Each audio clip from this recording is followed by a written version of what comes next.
ছেলে এসে গেছে, খেতে দেবো। তোমরা কেমন আছো? নিশ্চয়ই ভালো আছো। ফ্রিজে দেখো ঠান্ডা জল বের করেছি। হ্যাঁ, ফ্রিজে ঠান্ডা জল, খুব গরম পড়েছে, সব জায়গায় গরম পড়েছে। গরম ভাত, তারপরে দেখো একটা পকোড়া করেছি।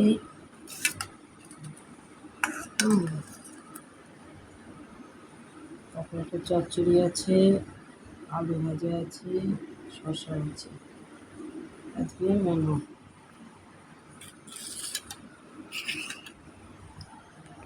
দেখতে থাকো, সুস্থ থাকো, ভালো থাকো।